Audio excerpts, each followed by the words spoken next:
Subscribe करें basic शिक्षा news के यूट्यूब चैनल को और बगल में लगी घंटी को प्रेस कर दें ताकि आपको बेसिक शिक्षा से जुड़ी समस्त जानकारी मिलती रहे।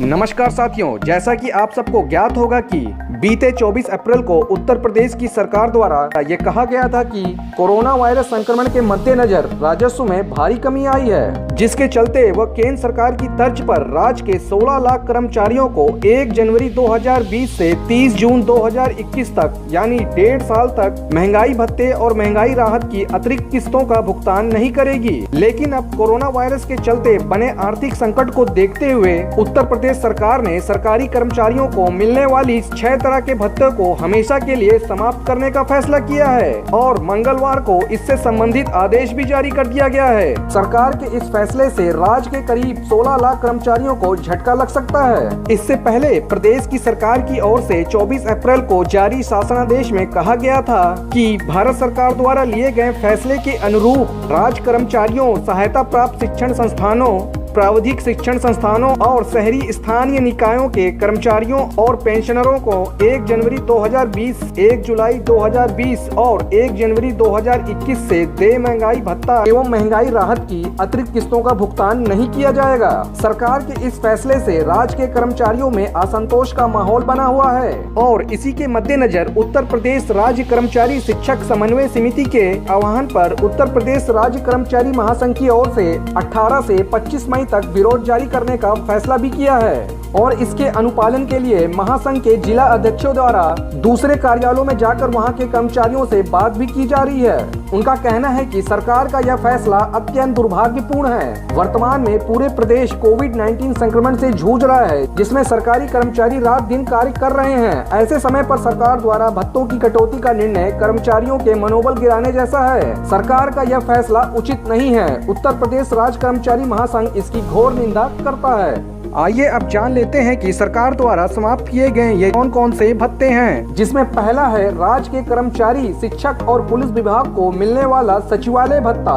दूसरा है नगर प्रतिकर भत्ता और अवर अभियंताओं का विशेष भत्ता।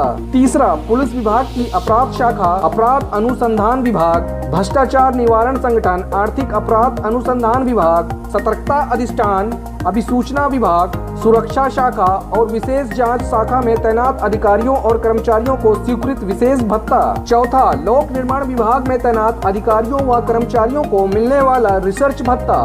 पांचवा अर्दली भत्ता और डिजाइन भत्ता।